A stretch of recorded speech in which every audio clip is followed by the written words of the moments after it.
Hello everyone, आज आपण English मधले खूप महत्त्वाचे दोन टॉपिक पाहणार आहोत. First is negation, second is question.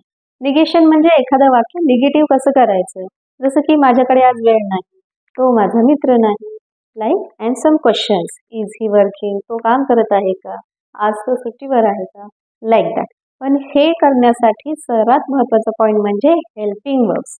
जेव्हा तुम्ही एखादं वाक्य निगेटिव्ह करता किंवा त्याचा प्रश्न बनवता, दोन्ही वेळेला हेल्पिंग वर्ब्स एक महत्त्वाचा रोल प्ले करतात. पण कधी कधी असं होतं की वाक्यामध्ये हेल्पिंग वर्बच नसतं किंवा हेल्पिंग वर्ब असेल तर मेन वर्ब नसतं.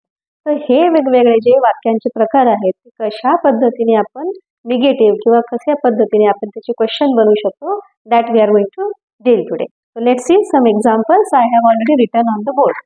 ही इज राज. फर्स्ट आपण बनवणार आहोत त्याचं निगेटिव्ह वाक्य. So first thing that for negation आपल्याला हेल्पिंग वर्ब नंतर नॉट ऍड करायचं. Here we are going to add not after helping verb. Helping verb plus not. इथे हेल्पिंग वर्ब आहे is. You can see that present टेन्सचं वाक्य आहे. Is दाखवते present tense. Is नंतर not add केलं, he is not राज, तर ते वाक्य इझिली आपण निगेटिव्ह बनवू शकतो.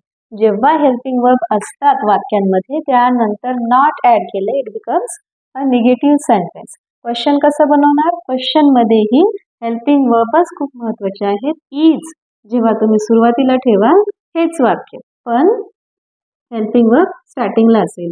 इज, ही, राज आणि क्वेश्चन मार्क. सो हिअर आपण पाहू शकता इज सुरुवातीला आले आणि तो एक प्रश्न बनला. जर इज सेकंड पोझिशनला आला, it will be a simple sentence, declarative sentence, की आपण सांगतोय की तो राजा आहे, ही इज राज. इज जेव्हा सुरुवातीला घ्याल म्हणजे दोन्ही वेळेला निगेशन मध्ये आणि क्वेश्चन मध्ये दोन्ही वेळेला हेल्पिंग वर्ब खूप महत्वाचा रोल प्ले करतात. Let's see next example. You have books.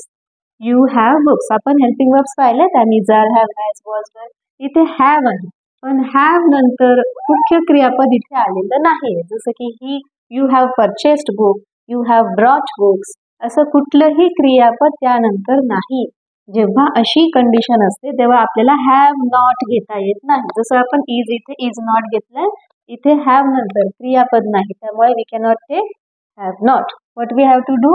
You do not have books.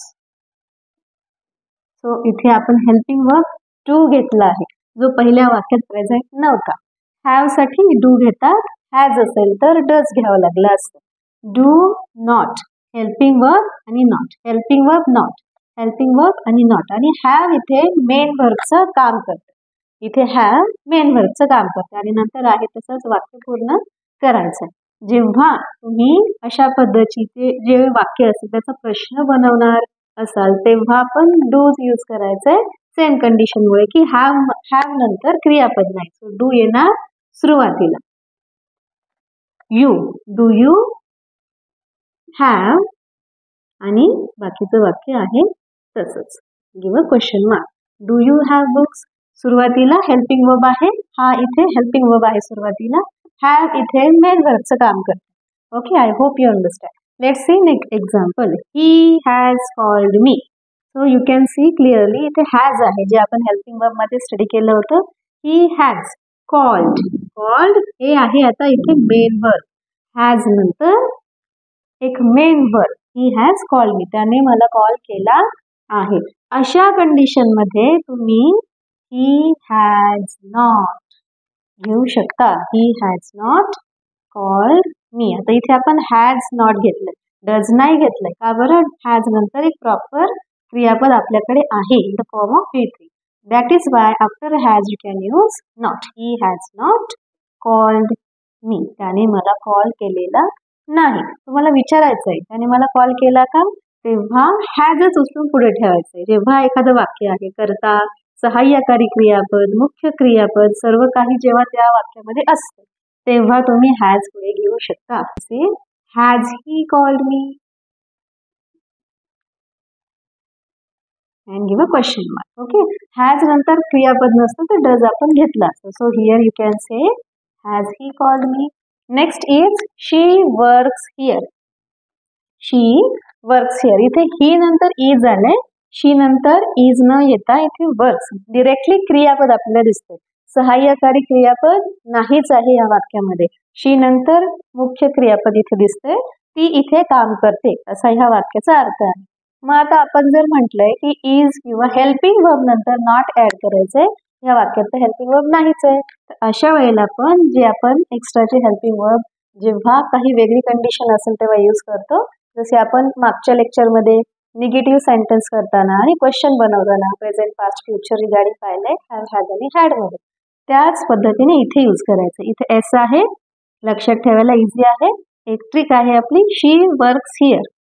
She S does, इथे डू नाही येणार, इथे does. She does not work here.